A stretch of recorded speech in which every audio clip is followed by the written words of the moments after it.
Good morning, everyone. This is Teacher Sheila, and you are at your English Hub.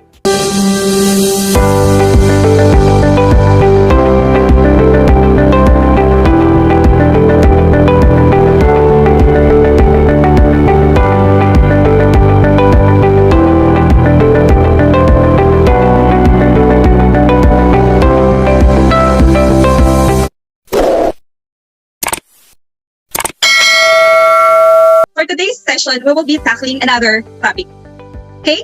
And that will be all about parts of speech. We have 8 parts of speech, and in every English word that we use in a sentence can always be, okay, or they can always be classified as one of these parts of speech. So without any further ado, let us start our session for today. Let us have the first one, okay? The noun. Noun is one of the most essential parts of speech. So why or what makes it the most essential part of speech?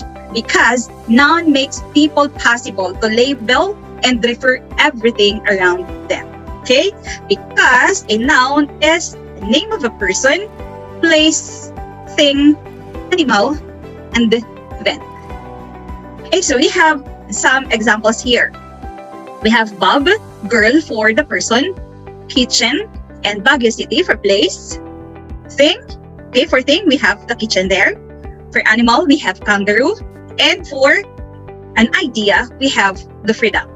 Okay, so all these examples are nouns. They are names of person, place, thing, animal, event, or an idea. Okay, so let us have the second part of speech, which is pronoun.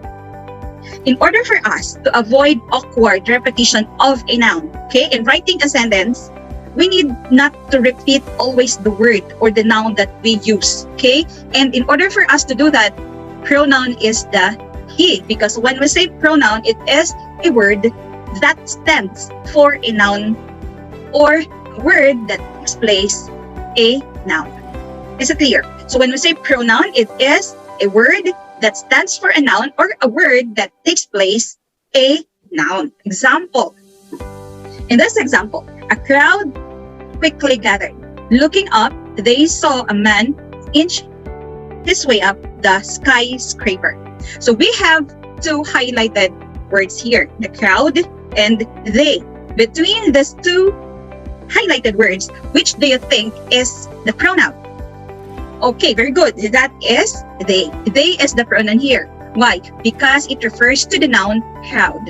Okay, instead of mentioning again or using again the word crowd, the writer of the sentence replaced it with the pronoun they. That is the function of a pronoun. Let us have the third part of speech, which is the verb. Okay, what is this verb? A verb is used to help make statements, ask questions, or deliver commands. Because when we say verb is a word or group of words that expresses time while showing an action, condition, or the fact that something exists. In short, when we say verb, it is an action word, or it is a word that expresses or tells us that something is happening or something exists.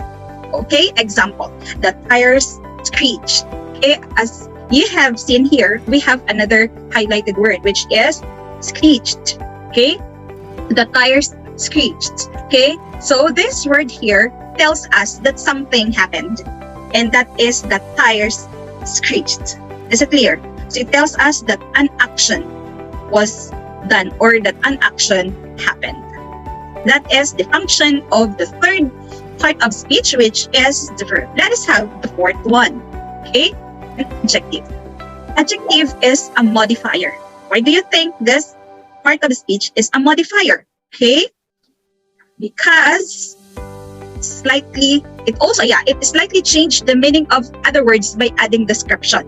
Okay, so an adjective is used to describe a noun or a pronoun, or it gives them a more specific meaning.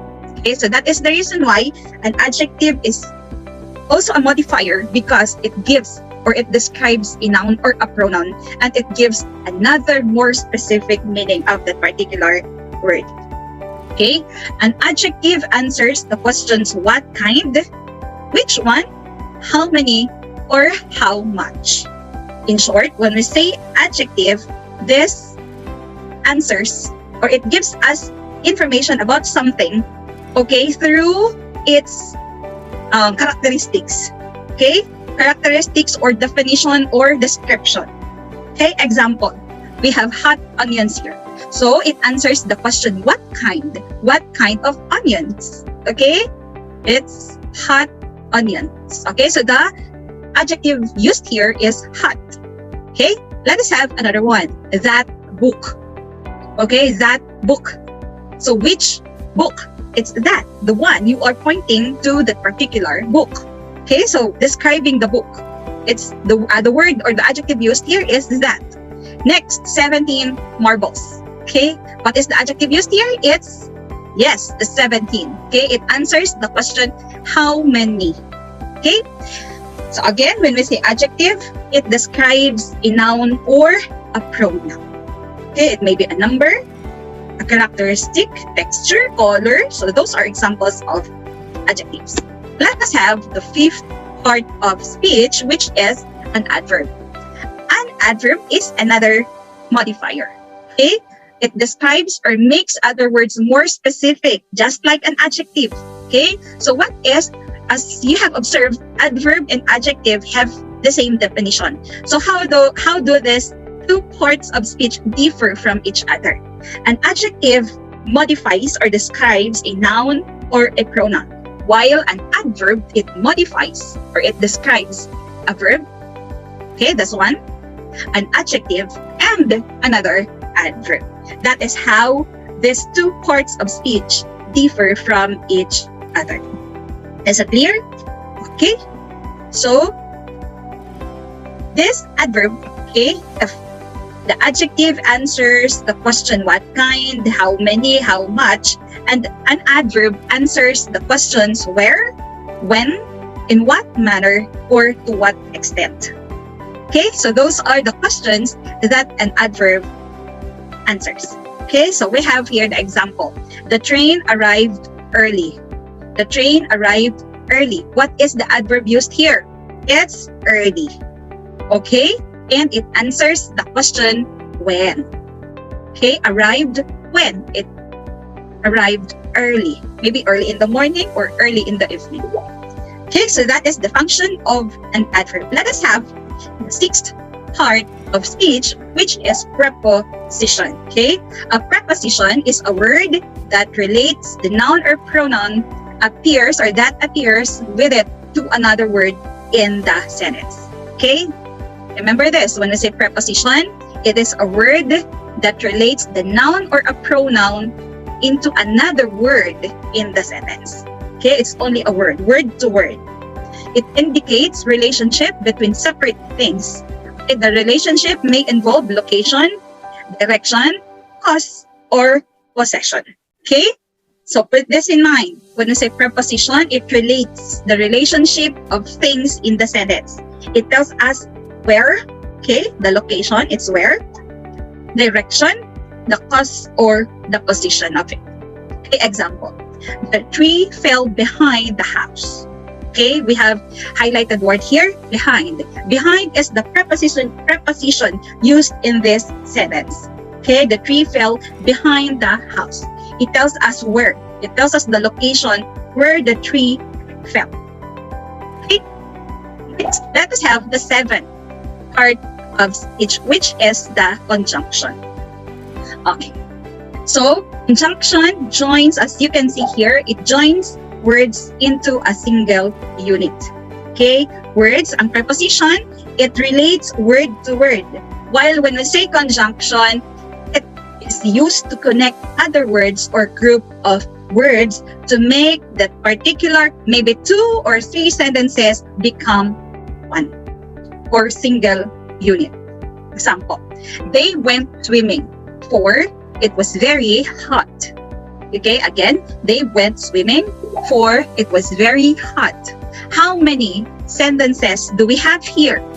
Okay, so you can see we only have one sentence, but if we are going to analyze this sentence, in this particular sentence, we have two sentences. It's a compound sentence. We have they went swimming, and the other one, it was very hot.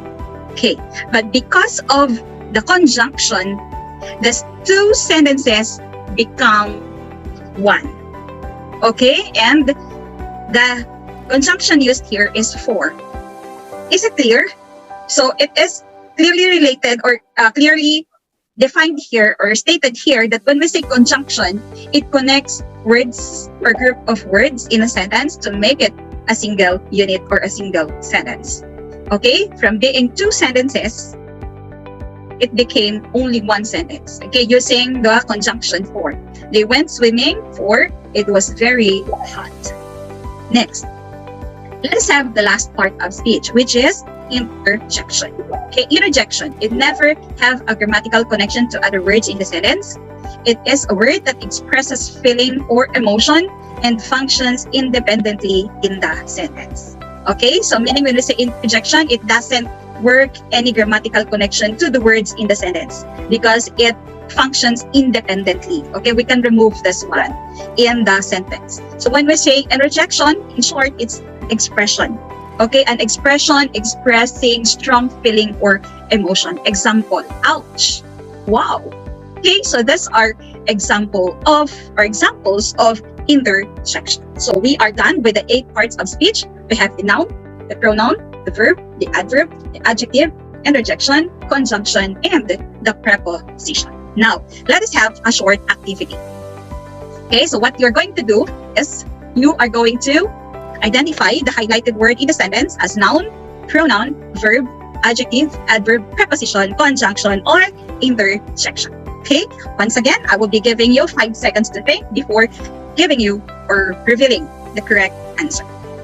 Okay, so let us have the first sentence. Oh, I wish it'd go with us. Okay, so the highlighted word here is oh. What do you think is the part of what part of speech is oh? Okay, your time starts in 5, 4, 3, 2, and 1. O is an interjection. Okay, it's just an expression in the sentence, and we can, even if we remove it in the sentence, it doesn't affect the meaning, okay, of the sentence. Let us have number 2. Sit beside me and tell me about your trip. Okay, the highlighted word is beside. So what part of speech is beside? Your time starts in 5, 4, 3, 2, and 1. Beside is a preposition. Okay, very good. Next, number 3. I looked for Liz, but I could not find her.